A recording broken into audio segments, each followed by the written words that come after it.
thank you all so much for joining us for another episode of Sundays in Song. I'm with Charles Shadle, a wonderful composer and member of the Choctaw Nation of Oklahoma. Charles, thank you so much for taking the time to speak with us about your music.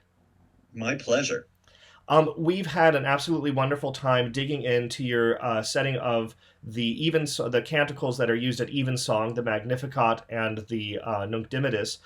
This is a really rich, harmonically rich and fulfilling setting. I was wondering if you could tell me a little bit just about how that work emerged and what that was like to work on. Yeah, it's been an interesting part of my professional career living here as I do in Boston, but a lot of my choral music has been written particularly for two choral organizations in sort of relatively nearby Providence, Rhode Island, one of which is St. Stephen's Providence. Their School of Cantorum under James Busby has done an enormous amount of my music, and also the group for whom the canticles were written, the Ecclesia Consort under Pierre Massé, and this was a commission from them, and it was just kind of fun. They're familiar texts, and the Magnificat has this huge range of settings, from the grand settings of Bach father and son, all the way through. But it was sort of interesting to rethink these texts in a kind of modern harmonic and melodic world, and to respond to the text, but to still have that certain level of kind of otherworldliness or out of the ordinary that one thinks of the music for the sort of evensong experience needs to be. So that was sort of how the piece happened. I mean, that really resonates with my experience of it.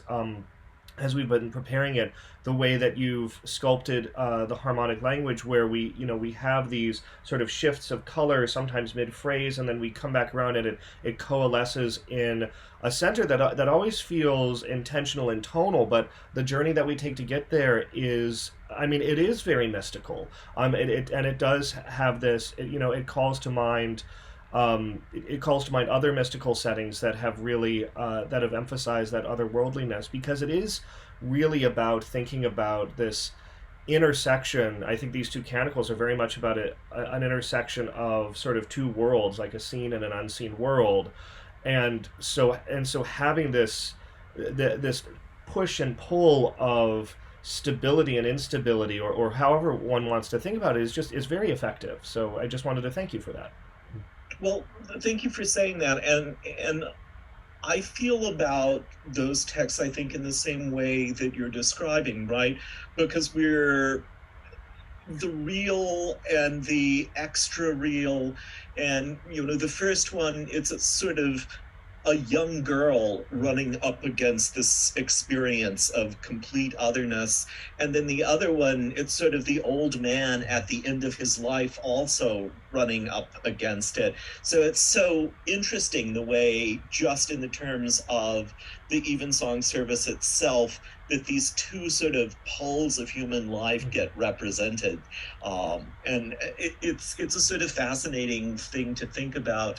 And also, it's a fascinating thing to try to sort of compose in some way so that the music reflects that you know, the people involved, both the singers and the organist and the congregation itself, get some sort of sense of that. Yeah, absolutely, and I think especially with I find the interplay in the Magnificat, which certainly harmonically driven in areas, but beginning with this really emergent soprano line and very sort of melodically driven at the beginning, and then moving as we do to the nunc, as you say in the pairing, we have this sort of chaconne passacaglia like ground bass that is happening, that really that sort of sets it apart. I like that idea of these two poles because we very much get that both between high and low, melodic and harmonic, and so it does create this sort of the fullness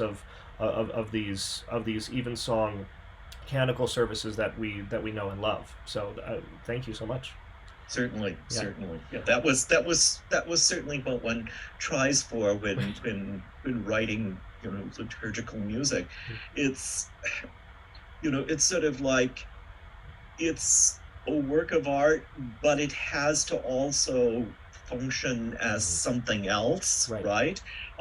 And so that's always sort of a challenge, but a challenge in a really sort of positive way, I think. Yeah, it very much a there's an aspect of music for use and music for art, but ultimately it's what I like about liturgical music is it's very much a living music because it's being used in the context of daily life, but also and the singers are working on it continually and things like that. So it is this sort of alive living document, if you will. So I think Right. very much so. Can you are you working on any projects right now that you want to share about? Well, I'm actually at the moment, it's been a few months where I've been really engaged with songs. Hmm. Uh, Mostly for voice and piano. Um, Many of them setting text by the first important Native American composer, forgive me, Yeah. first important Native American poet, Alexander Posey, who was a Creek poet who died in the very first years of the 20th century. But I've been setting a lot of his music. Three sort of different commissions which have allowed that to happen. So it's been a sort of few months that have been mostly dedicated um, to songs. Mhm. But I've got a premiere of a new oboe quartet in a few weeks. Um, there's a wind ensemble piece that I need to write in the spring. So it's a total sort of mishmash of things, which I take great joy in. Yeah, Right. absolutely. I'm not a specialist composer. There's a huge range of kinds of music that I really enjoy working on.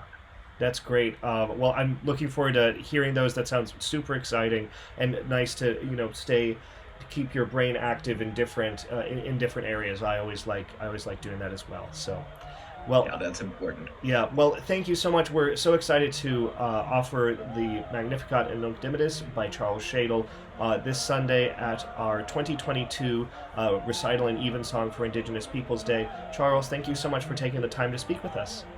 My pleasure.